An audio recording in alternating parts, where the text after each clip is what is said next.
This man has lived a peaceful and solitary life as a beekeeper. However, when his dear friend dies, the man becomes hell-bent on finding justice where the FBI won't. Soon, it's revealed that he is more than just a beekeeper. The film begins with a man taking care of his beehives. After extracting a few scrapes of raw honey from the hives, he leaves the bees to continue producing more honey. He walks toward his residence where he encounters an elderly and kind woman. Adam Clay, the beekeeper, has rented a warehouse from the woman, Eloise Parker, and uses it to extract honey and store it. The two have a friendly chatter as they enjoy the cool Massachusetts countryside scenery. Eloise manages a charity organization, and Adam promises to drop by some honey later that night after extracting it to support the organization. After parting ways, Adam goes to the warehouse and starts extracting the honey and packing it into glass jars. Meanwhile, Eloise also returns to her house as she intends to work on her laptop for a while. However, she gets a virus warning on her laptop and a number asking to call for antivirus restoration. Eloise isn't technology savvy, so she calls the number, afraid that the virus would corrupt her laptop. On the other side, Mickey Garnett answers the call. He runs an antivirus company and explains to Eloise how dangerous viruses are. However, Eloise explains that she hasn't opened any unauthorized files, so she doesn't understand why she has this warning. Mickey apologizes, saying that it must be a mistake on their end. He tells Eloise that she will lose all her files, but since the company is responsible, they will compensate her with some money.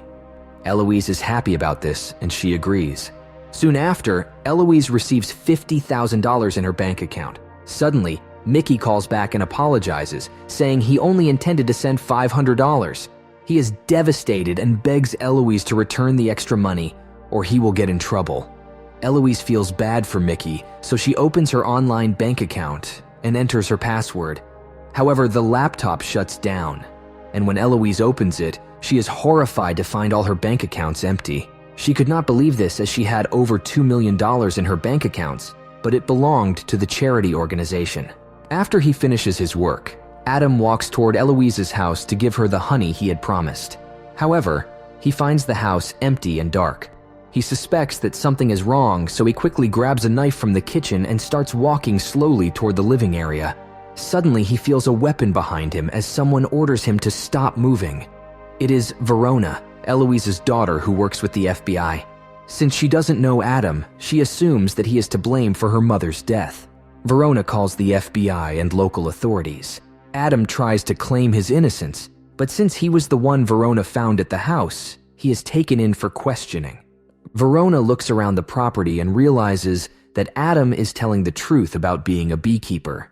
Further investigation makes her realize that her mother had taken her own life after being scammed off all her savings and the charity's money.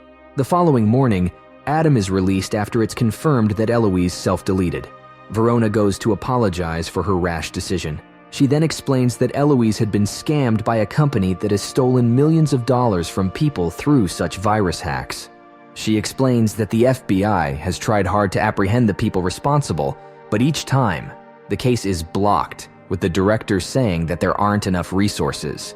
Shortly after learning about the antivirus company, Adam calls a friend who works in intelligence and asks for the location of the company. He learns that the call center is called UDG and is run by Mickey. Adam pulls up outside the building dressed in his beekeeping overalls and carrying 2 jerrycans of gasoline. He is stopped by 2 guards, but Adam easily overpowers the men with his amazing combat skills. He then makes his way into the company and asks for everyone's attention. When they ignore him, Adam beats up one of the employees and then makes all the others repeat that they would never scam the elderly or innocent again. He then asks all the employees to exit the building if they value their lives. Adam then starts pouring gasoline all over the office, and this is quickly reported to Mickey, who comes with a few guards. They warn Adam to cease his actions, but Adam simply beats up the guards and then asks everyone else to exit the building. After Adam is finished, he leaves the building and it explodes. Mickey and the other employees escape without injury, but Mickey is angry that he was outsmarted by a beekeeper. He calls his boss and informs him about the invasion and destruction of the building. Later, Adam finishes setting up his bees and goes back to the warehouse, only for Mickey and his mercenaries to shoot at the hives. They then go to the warehouse, unaware that Adam already detected their presence. Adam eliminates the mercenaries and captures Mickey. He then tortures him for taking advantage of people and stealing from them before letting him go. Mickey drives to the bridge and quickly calls his boss to tell him what had happened. However, his conversation is interrupted by Adam, who ties him to his truck and throws him into the river. Adam then tells Mickey's boss that he is coming for him. Mickey's boss is cocky, telling Adam that he will fail since he doesn't know who he is. Unfazed, Adam tells him that he will find out. Soon, Verona learns that her mother's warehouse is on fire. While investigating, the police find several dead bodies, making Verona suspect that Adam could be behind the killings and the bombing of Mickey's office. This is further confirmed when the cops find Mickey's body in the river tied to Adam's truck. Verona and her partner speak to their bosses, explaining their speculations, and the FBI agrees to fund the mission. Elsewhere, the antivirus company's boss, Derek, speaks to Wallace, the former head of the CIA, regarding the Beekeeper. It is revealed that the Beekeeper is the name of an elite government agency whose task is to protect the United States. The operative's work is above and beyond any law, and Adam was an operative, but he retired. This explains his ability to eliminate so many men without using a weapon. Wallace tells the Beekeeper agent that Adam needs to be silenced and demands that she send one of the deadliest Beekeeper agents after Adam. Adam is refueling his car when a woman Beekeeper agent attacks him. After a long fight with each side showcasing their powers, Adam defeats the woman. He cuts off her finger and sets the woman on fire, driving away as the petrol station explodes. In the aftermath, other Beekeeper agents refuse to go after Adam, making Wallace hire several mercenaries to protect Derek. He warns them about Adam, highlighting how great of an agent he is, so he wants the mercenaries to be on high alert. However, the mercenaries don't believe that Adam could be greater than all of them. Adam uses the agent's finger to sneak into her house so he can access all the information he needs to identify Mickey's boss. Wallace wants out of this business, but since Derek's mother is the President of the United States, she asks Wallace to secure Derek. After getting the information he needs, Adam breaks into Derek's main headquarters, where he manages all the call centers in the world, including UDG. Adam infiltrates the building and asks for Derek. He is soon identified, and he starts being chased, but Adam overpowers the guards coming after him.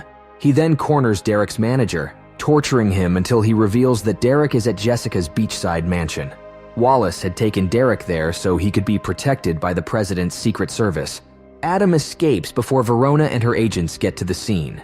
Verona has received full funding from the FBI as they believe that Adam is a rogue Beekeeper agent who wants to take out the President. After some investigation, they realize that Adam is going to Jessica's beachside mansion. Many agents, alongside the Secret Service and mercenaries, are deployed to the area to protect Derek. However, Adam easily gets into the compound by climbing under one of the trucks and then disguising himself as a Secret Service agent. He then dresses like a civilian to infiltrate the party, but he is spotted and apprehended by Verona. However, Verona realizes that something is very wrong when Wallace commands his men to execute Adam. Adam then asks Verona whether she is fighting for the corrupt government or for justice. Suddenly, several explosions occurred since Adam had placed explosives on the cars outside. This allows Adam to enter the White House. He easily overpowers all the assassins who come after him.